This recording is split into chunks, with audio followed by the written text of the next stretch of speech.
tema da mensagem de hoje é o inconsciente. O seu inconsciente vai ser desvendado.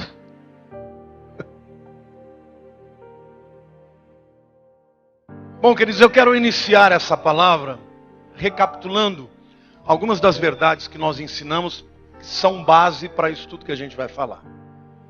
Nós aprendemos na primeira mensagem que o cérebro é um órgão criado por Deus, maravilhoso, complexo, com bilhões de neurônios. Entra por essa porta, você tem discernimento de qual a distância de um lugar que você vai sentar. Você está usando o lobo ou o córtex temporal. A visão propriamente dita, o córtex occipital. Tem a área do movimento, tem a área da fala, tem a área dos sentimentos, que está mais ligada ao sistema límbico. Ou seja, o cérebro é muito complexo e ele opera em circuitos do pensamento independentes. Mas estas áreas, elas são também interdependentes. Elas se conectam. Uma informa a outra. Uma impacta a outra. A isso, os neurocientistas chamam de função organizacional integrativa. Ou seja, é um nome bonito para dizer que o teu cérebro tem diversas áreas separadas que se juntam quando você pensa. Tudo isso é muito bonito. Mas os cientistas descobriram que 90%, diga 90%, de toda atividade cerebral se dá no inconsciente. Só 10% se dá no nível consciente. Tudo que você percebe durante o dia, o teu cérebro está captando. Muitas vezes isso não é no nível do consciente. Por exemplo, uma pessoa vem e fala uma coisa para você e você nem presta atenção direito. Mas lá no teu subconsciente, lá no inconsciente, você grava aquilo como uma rejeição, como um desamor. E aquilo fica arquivado, esperando um gatilho para vir para fora. Os neurocientistas dizem que nós somos muito mais influenciados pelo inconsciente do que pelo consciente. A nossa percepção de vida, as nossas reações, os nossos sentimentos, as nossas convicções são muito mais profundas no nível do inconsciente do que no nível do consciente. Então, falar do cérebro, falar da mente e não tratar do inconsciente é arranhar a superfície. Mas hoje, Deus vai falar com você e vai te ensinar os caminhos para ter um cérebro saudável e uma vida plena, cheia de alegria em nome de Jesus. Quantos querem receber? Diga eu creio. Amém? Bom, já sabemos então que 90% da atividade cerebral é inconsciente. Como é que nós podemos mudar aquilo que a gente não sabe? Como é que você tem sentimentos que você tem e você não explica? Você já sentiu isso? Às vezes uma reação, às vezes aquele sentimento que está dentro de você, você percebe pessoas que chegam para mim muitas vezes no aconselhamento e dizem: pastor, eu tinha tudo para ser feliz. Eu tenho uma família boa, eu tenho um bom emprego, eu tenho amigos, eu tenho uma casa, mas lá dentro de mim tem um vazio, um buraco que eu não consigo explicar. Isso está no inconsciente. Por isso, entender o processo de transformação do inconsciente é muito importante. Eu quero que você saiba, querido, que uma das coisas que os cientistas descobriram é que o estresse é o principal elemento que causa danos ao cérebro e à mente. Você não foi criado para viver estressado. Está estressadinho? Diga, relaxa. Diga, Jesus quer que você fique em paz. Eu vou falar de uma coisa aqui, porque depois eu estou apresentando aqui alguns parâmetros e depois eu vou começar a entrar na palavra de Deus mesmo. Os cientistas dizem que o mundo de hoje tem um estilo de vida que é mais estressante do que qualquer outro. Existe na linguagem do computador o que a gente chama de multitask. É quando você abre, task no inglês é trabalho. É quando você abre o teu computador e você faz várias coisas ao mesmo tempo. Você fecha uma janela, entra noutra e vai. Quanto mais janelas você abre, mais o teu computador fica lento. Hoje em dia, os cientistas dizem que o pensamento multitask, ou múltiplos pensamentos ao mesmo tempo, é absolutamente devastador para o cérebro. Por exemplo, você é daquele tipo de pessoa que assiste televisão, escrevendo no computador, com o celular no Facebook, e tenta escrever para 2 pessoas, para 3, ao mesmo tempo que está teclando com você, e ainda está conversando com o marido ou com a tua esposa. Quantos fazem isso? Eu quero te dizer que isso é veneno para o teu cérebro. Em outras palavras, 99% das pessoas, principalmente dos jovens dessa geração, estão estressados. Já levanta de manhã estressado, não sabe, mas não sei, estou sempre cansado, claro. Coitado do teu cérebro, que tem que fazer isso tudo uma vez. E isso prejudica imediatamente atenção, foco, aprendizado. E isso é resultante, é provocador de depressão. Mas você sabe o que os cientistas, os neurocientistas estão dizendo também? Pesquisas que duraram mais de 6 meses com pessoas que meditam de 10 a 15 minutos por dia. O que eles chamam de meditar? Abrir mão de tudo, entra no seu quarto, apaga a luz e pensa em Deus. O que eles chamam de meditação, nós chamamos de oração. Sabe o que eles dizem?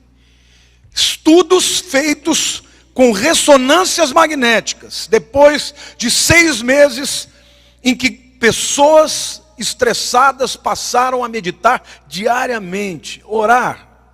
Principalmente porque nos Estados Unidos o povo ora. O resultado depois de 6 meses é que o foco tinha aumentado, o QI tinha aumentado, a atenção tinha aumentado e sentimentos de alegria estavam tomando conta dessas pessoas. Primeira coisa que você precisa aprender hoje é que não tem melhor maneira de reduzir o estresse do que a oração. Amém, glória a Deus. Quantos aqui querem orar ao Senhor e entregar suas vidas? Amém? A oração é a coisa mais importante para quebrar esta arma que o diabo usa, que é o sistema, para te afastar de Deus, para te afastar do bem-estar. Pessoas estressadas são pessoas infelizes, são pessoas incrédulas, são pessoas que vão adoecer cedo ou tarde. Nos nossos estudos do cérebro também, nós aprendemos que muitas doenças do corpo são doenças que se originam na alma ou na mente. Amém?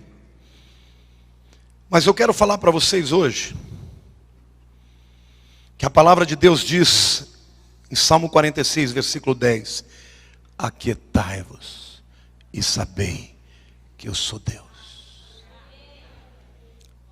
Está estressado, entra no teu quarto, respira fundo e diz: Senhor, eis-me aqui.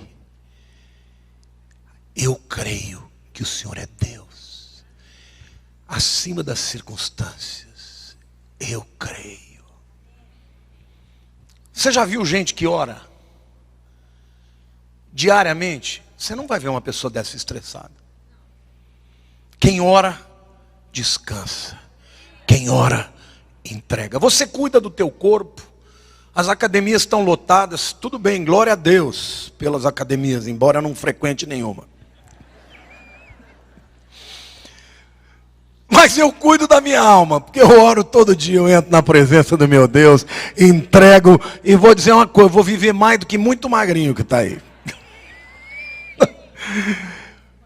Eu não tenho estresse, irmão, eu não tenho estresse. Quando eu estou triste, eu choro para Deus, eu saio alegre. Quando eu estou com medo de enfrentar o inimigo, eu chego para Deus e me apequeno na presença dEle, Ele me engrandece. Eu entro como um gatinho e saio como um leão. Deus é capaz de transformar o estresse da tua alma através da oração, amém ou não? Aplauda mais e bem, eu creio. Diga, eu creio.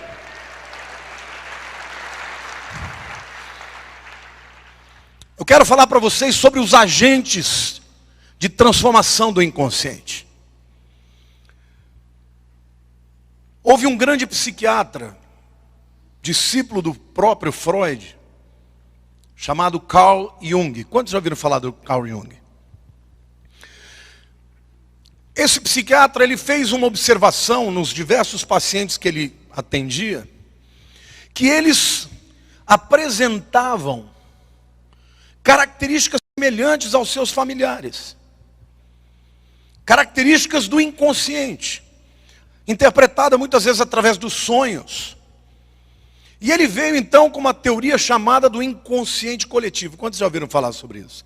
Ele dizia o seguinte, que cada um de nós tem um inconsciente pessoal, que é resultado das nossas experiências de vida, e um inconsciente coletivo, que era herdado através dos familiares. E essa teoria dele se tornou motivo de celeuma, de discussão, até hoje, muito grande entre os psicólogos. Por quê? Porque muitos defendiam que nós somos subproduto do meio, daquilo que recebemos das influências do meio. Outros defendiam que nós temos comportamentos que são genéticos. E ninguém provava absolutamente qual das teorias era correta. Até que veio a ciência, a neurociência, e através especificamente de uma disciplina da ciência chamada epigenética, que com estudos e trabalhos provou-se que os pensamentos interferem no DNA. Você, através de pensamentos repetitivos, você pode desligar alguns genes ou ligar outros genes. Ou seja, aquilo que eu penso vai determinar a minha genética. E aquilo que está na minha genética é passado para as minhas gerações. Sabe o que a Bíblia diz em Êxodo capítulo 20, nos 10 mandamentos, versículos 5 e 6? Deus diz assim: eu sou o Senhor teu Deus, Deus zeloso que visito a iniquidade dos pais nos filhos, até a 3ª e 4ª geração daqueles que me aborrecem. E faço misericórdia até 1000 gerações daqueles que me amam e guardam os meus mandamentos. Deus já está dizendo que uma iniquidade passa para as gerações seguintes, até a 3ª e 4ª, mas que uma atitude de fé e de obediência a Deus vai como misericórdia por 1000 gerações. Amém ou não? Então, querido, saiba você que, em primeiro lugar, um dos elementos de transformação do inconsciente, seja o inconsciente coletivo, ou seja o que a epigenética diz, os meus pensamentos interferem no meu DNA. E é por isso que você vê famílias inteiras com patologias semelhantes. Pai deprimido, pai bipolar, pai com toque, filhos com grande propensão. A genética levando um comportamento. Eu citei no culto das 5 a Lilian.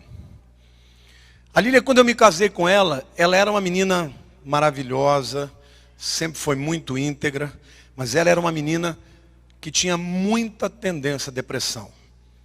E na família dela, isso tinha muitas pessoas que tinham esse comportamento, dos antepassados dela. Mas, por mais que eu falasse com a Lilian, não era no nível do consciente, era do inconsciente.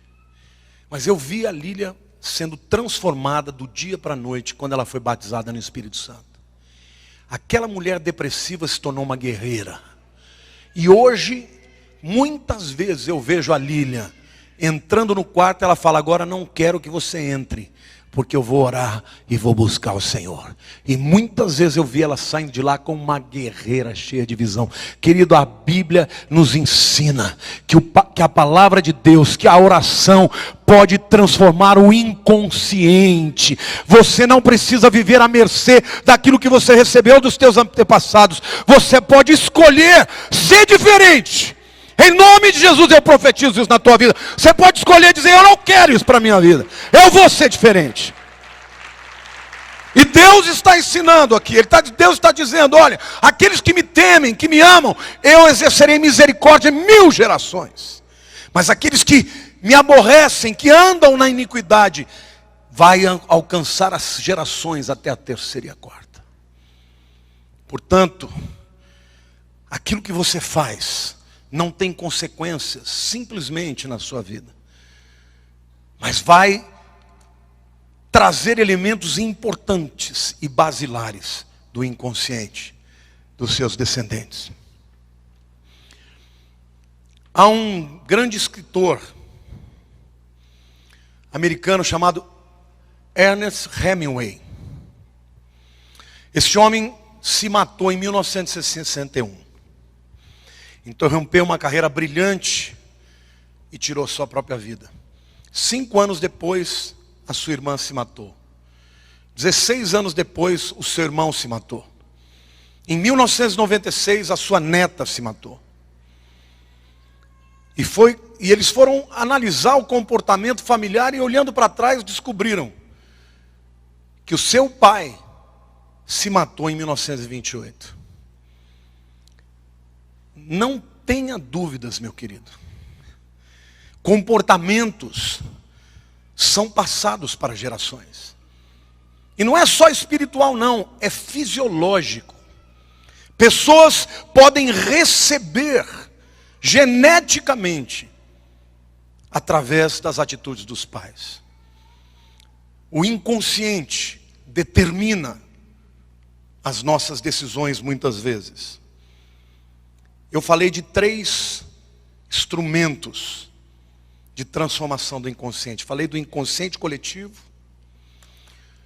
Segundo lugar, é o que a epigenética diz, que as decisões mudam a genética. Vocês se lembram quando eu falei sobre isso? As minhas decisões mudam os meus genes. A epigenética diz que a minha maneira de pensar pode ligar alguns genes, desligar outros, encurtar, alongar os genes e ter consequências no físico. Se lembram disso? Então, primeiro, o inconsciente coletivo. Segundo, a genética através das minhas decisões. Mas tem um terceiro elemento de transformação do inconsciente, que é o mais poderoso de todos. E se chama Espírito Santo. O Espírito Santo é a pessoa mais importante na tua transformação de vida. Aprenda isso. Ninguém é capaz de perscrutar o seu interior e o seu inconsciente como Espírito Santo. E a Bíblia diz isso. Lá no livro de Hebreus, capítulo 4, versículo 12. E antes de ler esse texto, eu quero dizer que Efésios 6,17 diz: tomai também o capacete da salvação e a espada do Espírito, que é a palavra de Deus. Diz: a espada do Espírito é a palavra de Deus. Diga: quem vai transformar o seu inconsciente? É o Espírito Santo. Qual é o instrumento que ele vai usar?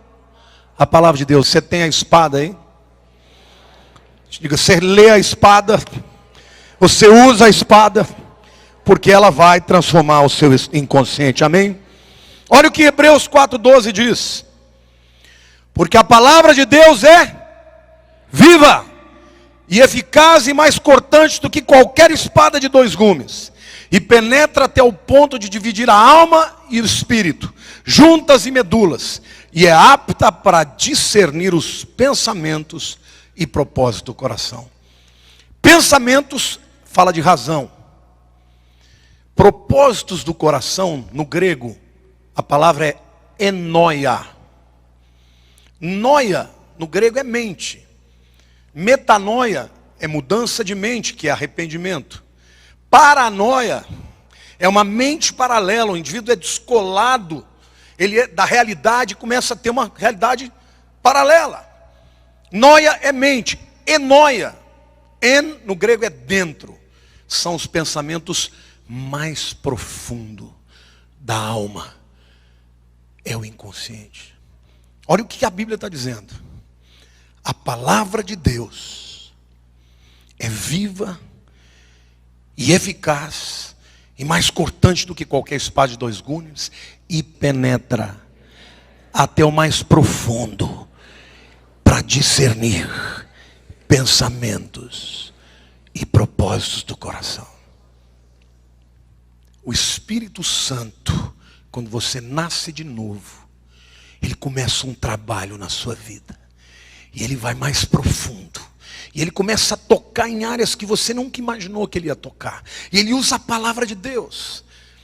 E querido, você pode ter certeza de uma coisa, todos nós temos falhas e nós erramos, mas Deus, certa vez Jeremias, que era um grande profeta, Deus chama Jeremias e fala: Jeremias, sai de onde você está e vai para a casa do oleiro. Está lá em Jeremias 18. E ele entra na casa do oleiro, o oleiro é aquele que faz o vaso, né? E ele está trabalhando, fazendo o vaso. Ele pedalava no pé, a roda ia, né? E o barro ele ia formando com a mão. E Jeremias está olhando e ele percebe que o vaso que estava sendo formado estava defeituoso. E o oleiro, ao invés de pegar o vaso e jogar fora, ele quebra aquele vaso e bota barro de novo e começa a refazer. E aí Deus fala: Jeremias, assim diz o Senhor, eu sou oleiro, e eu vou fazer com a casa de Israel desse jeito.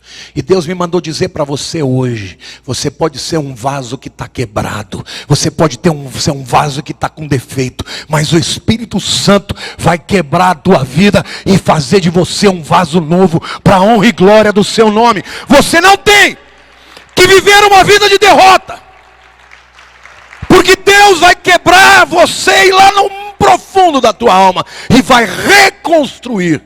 E o Espírito Santo vai reconstruir a tua alma e vai transformar o teu interior e o teu subconsciente cheio de defeitos, cheios de estruturas mentais defeituosas que Satanás fez na tua vida, e ele vai reconstruir. Deixa eu fazer um parênteses aqui para os jovens.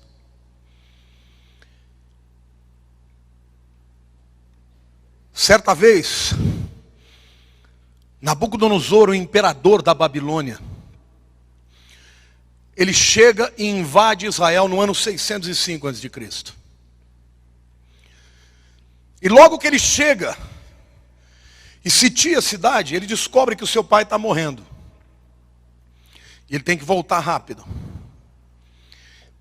Mas antes disso ele leva 70 jovens até 20 anos. Os melhores, os mais inteligentes. E ele leva esses jovens, porque ele sabia que para dominar uma nação, ele tinha que dominar as cabeças brilhantes. E ele leva esses jovens para aculturá-los, para que eles aprendessem a língua, para que aprendessem a cultura e os costumes. Com esses jovens vão Daniel, Sadraque, Mesaque e Abednego. Se recusaram a ser transformados no interior. Certa vez, Nabucodonosor aceita que se lhe façam uma estátua de ouro enorme, e diante da qual, quando tocasse a trombeta, todo mundo tinha que se dobrar. Naquele dia Daniel não estava, em uma das províncias. Mas os seus 3 amigos se recusaram a se dobrar. E Nabucodonosor disse para eles: vocês sabem que vocês vão ser lançados na fornalha. E ele ainda manda aquecer 7 vezes mais a fornalha.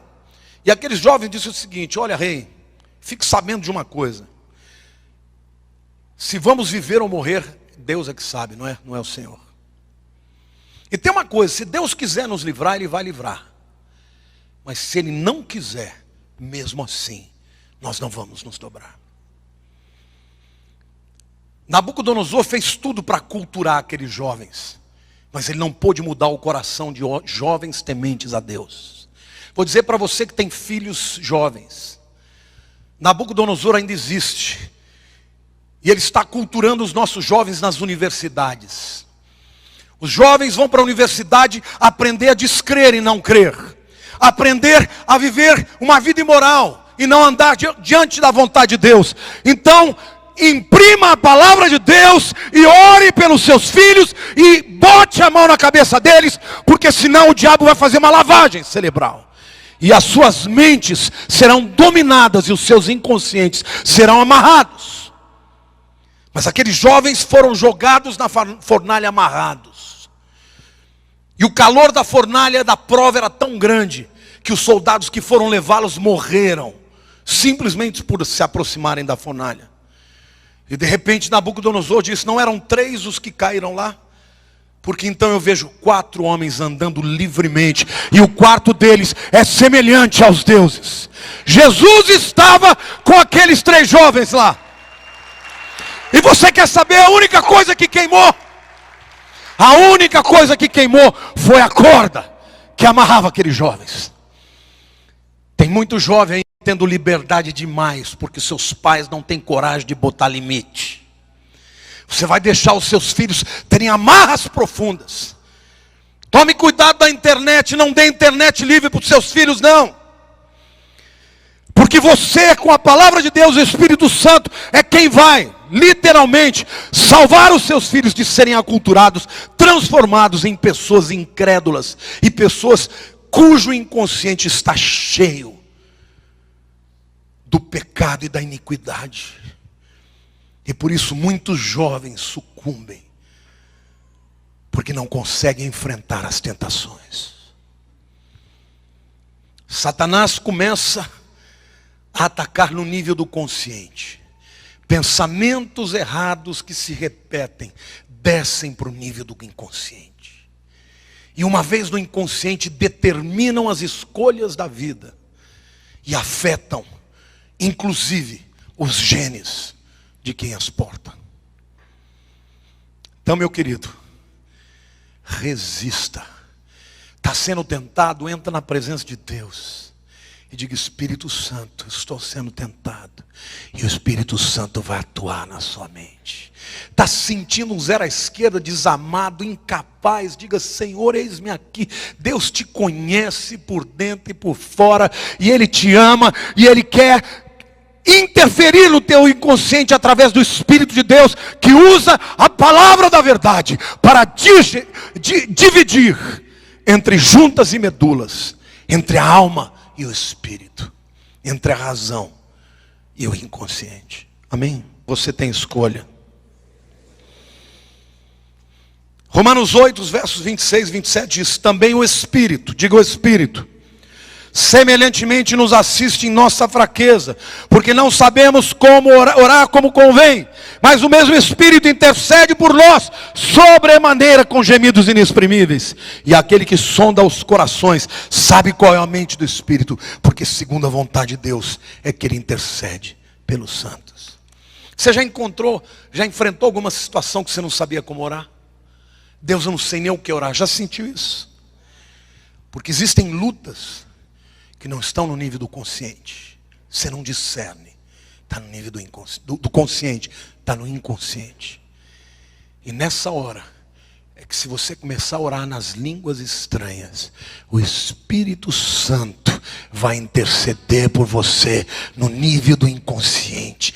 Ele vai desmantelar os pensamentos malignos, as tentações que você não pode provar. Querido, você está enfrentando lutas, vai para o teu lugar secreto e ora ao Senhor e leva ao teu coração, e o Senhor vai aquietar a tua alma e vai libertar os demônios que estão atazanando a tua mente, e você vai viver plenamente feliz. Aquietai-vos e saber que eu sou Deus. Deixa o Espírito de Deus interceder pela tua vida. Aplauda o Senhor, diga: eu creio, eu creio, eu creio.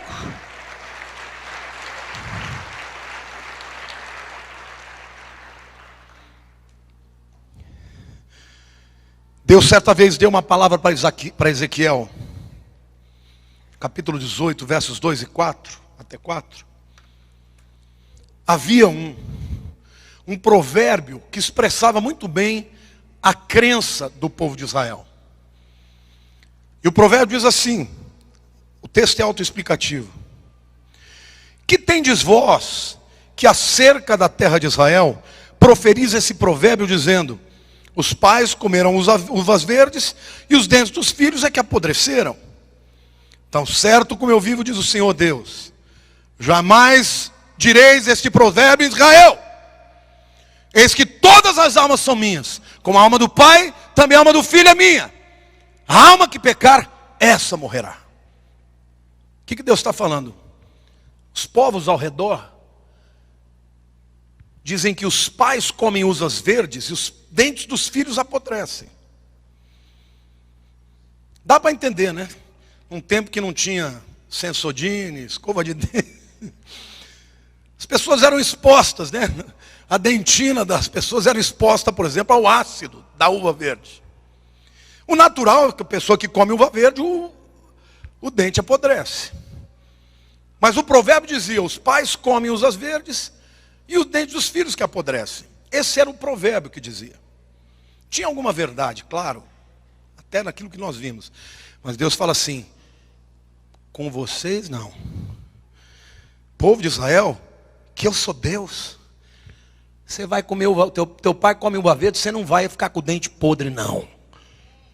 A alma que pecar, essa vai morrer. Ou seja, a consequência é do teu pecado, não do teu antepassado. Os pecados dos seus pais não vão determinar a tua vida. Diga: você serve o Deus Todo-Poderoso. Diga: você serve o Deus vivo. Diga: a minha vida, o destino da minha vida, eu é que vou escolher. Diga: eu escolho obedecer, eu escolho crer, eu escolho me apartar do pecado, e eu vou viver as bênçãos do meu Deus. Querido, a tua vida não está à mercê dos teus pais. A escolha deles, eles vão sofrer. Mas você vai escolher e vai viver a sua bênção. Amém? Diga para a pessoa do teu lado: escolhe a bênção, meu irmão. Diga: você está livre. Em nome de Jesus. O Espírito Santo habita na tua vida e te ajuda e te liberta através da palavra de Deus. Amém, irmãos? Deixa eu dizer uma coisa para você. Você ouve besteira o dia inteiro. Você sai de casa, liga o rádio, é besterol. Você liga a televisão, é besterol. É besteira o dia inteiro. E você não tem o cuidado de separar 15 minutos do teu dia para buscar Deus, dizer: Senhor, limpa a minha mente, limpa o meu subconsciente. Você precisa disso. De momentos em que você se aquieta, você apresenta a Ele os seus temores, mas declara a sua fé, declara a palavra de Deus, e esta espada vai te libertar. Nunca uma sociedade esteve tão à beira do caos. Historicamente, o império não dura mais do que 200 anos. Ele tem ascensão, tem o platô e tem a queda. E normalmente a queda acontece quando as pessoas conquistam alguns alvos que eles tanto desejavam: melhoria de qualidade de vida, melhoria de capacidade financeira, e começam a ser avassalados moralmente e espiritualmente. Eu tenho orado por uma coisa no Brasil. O Brasil, nós estamos vivendo um momento de crescimento da igreja, mas nós temos que tomar muito cuidado, irmãos, porque se a igreja permitir que a mentalidade do mundo entre, que o pensamento da Babilônia entre na nossa igreja, nós seremos destruídos por dentro. Os templos podem estar cheios, mas as vidas estarão destruídas. Diga para a pessoa ao teu lado: mas a escolha é tua. Você pode escolher ser diferente. Diga: o meu subconsciente, o meu inconsciente está guardado por Deus. Porque a palavra de Deus promete que Ele guarda os seus quando dormem. Até quando você dorme, o Espírito Santo trabalha na sua mente, para que você não seja avassalado por todas as mentiras do inimigo. Amém? Aplauda mais, diga eu creio. Diga eu creio.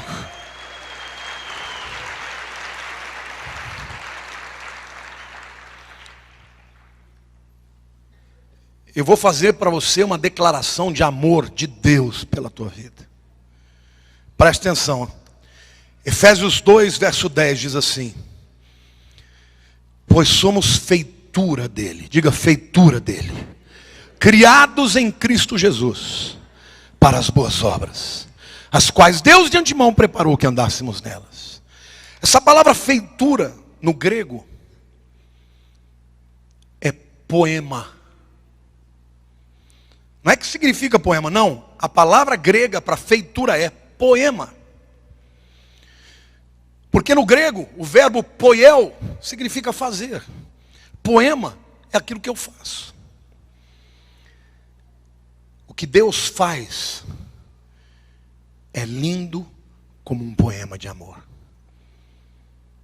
Esta palavra se tornou, teve o significado que nós usamos hoje, porque originalmente ela significava aquilo que Deus faz. E aquilo que Deus faz é belo. O inimigo pode ter feito ao longo da vida inteira, na tua família, você pode ter nascido numa família disfuncional, você pode ter tido experiências terríveis, mas Deus está dizendo para você hoje, você não é nada disso, você é o meu poema de amor para o mundo. E na tua vida eu vou estabelecer a minha glória, você não precisa acreditar nas mentiras do diabo. O teu inconsciente precisa ser transformado. Põe a mão no teu coração, diga: Senhor, eu sei que o teu propósito para a minha vida é glorificar o teu nome. Eu não sou esse lixo que o diabo quer que eu creia. Eu sou o teu poema, a tua obra de arte, criada para a tua glória. Em nome de Jesus, aplauda o Senhor, diga: eu creio.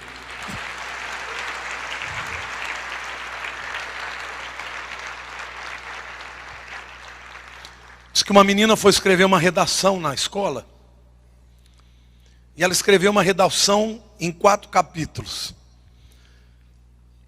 E essa redação dela é muito interessante e traz uma lição muito prática para a gente.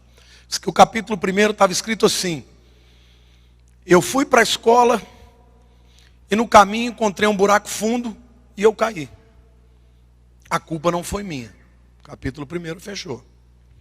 Capítulo 2. Eu fui para a escola e eu encontrei um buraco grande no caminho e eu caí.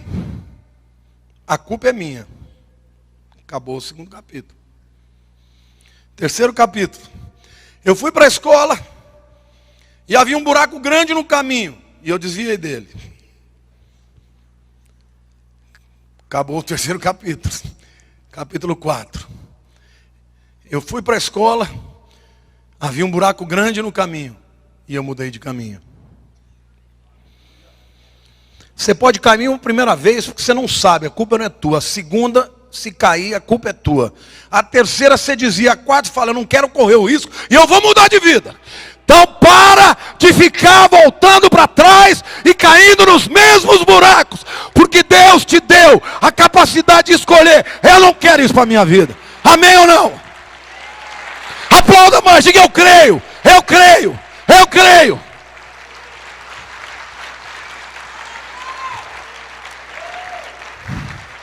Ninguém vai decidir por você, meu irmão. Espírito Santo já está na tua vida. A palavra de Deus é poderosa. Não tem demônio que resista. A escolha é tua. Caiu uma vez, fica esperto. Caiu uma segunda, a culpa é tua. Desvie do caminho. Mude de caminho.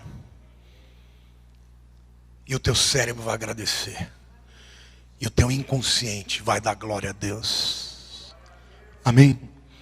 Você conhece as suas fraquezas, mas o Espírito Santo intercede por elas. Diga para ele: Senhor, eu quero aprender a orar mais.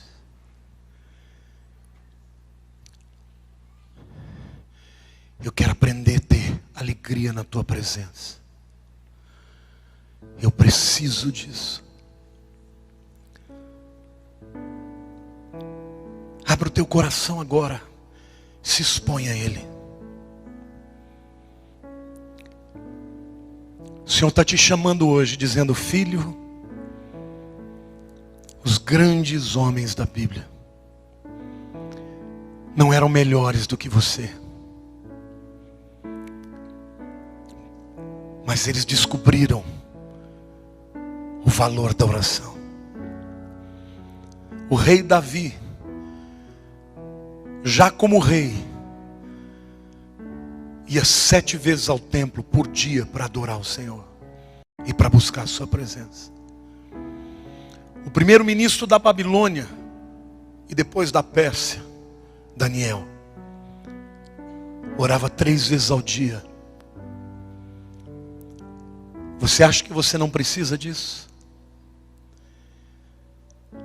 Aprenda a me buscar, porque eu me alegro quando o meu povo me busca. Você chegará a mim pequeno e sairá da minha presença engrandecido. Você chegará a mim destruído e sairá reconstruído. Você chegará a mim muitas vezes amarrado e sairá liberto.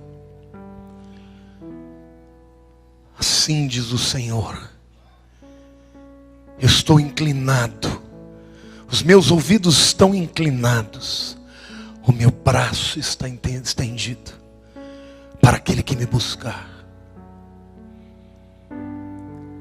Eu sou o Senhor, o Deus que salva, o Deus que cura, o Deus que liberta. Além de mim não há outro Deus. Busquem a minha presença e sejam libertos. Busquem a minha presença e recebam a glória que eu preparei na eternidade para os meus filhos. Os vossos trapos de imundície serão substituídos pelas minhas vestes de glória. Eis que levanto ao quebrado, que restituo os joelhos trôpegos, que endireito as veredas, que alegro o coração, troco a depressão e a tristeza profunda pelo vigor, pela minha força, porque a minha força e o meu poder se aperfeiçoam na fraqueza. Vinde a mim, vós que estáis abatidos e cansados, e eu vos aliviarei. Tomai o meu jugo e aprendei de mim, que sou manso e humilde de coração, e alcançareis descanso para as vossas almas. Descansai e sabei que eu sou Deus. Não tema o futuro, porque eu já estive lá e a vitória ganha. Eu nunca perdi uma batalha. Se você estiver comigo, você também não perderá. O impossível será realizado, diz o Senhor. Eis que estou levantando uma nova geração de guerreiros que me desejam mais do que qualquer coisa do mundo, de guerreiros que abandonam as armas do inimigo e tomam posse das armas dos céus. Eis que estou preparando a minha igreja para a batalha final, para um tempo de grande luta, e somente os guerreiros subsistirão. Eis que os meus anjos estão neste lugar com espadas desembainhadas para quebrar os grilhões. Clama a mim, povo meu. e eu revelarei o meu braço forte. Eis que hoje estou aqui, derramando uma chuva de águas vivas, para lavar as almas, para purificar os pecados, para quebrar os grilhões.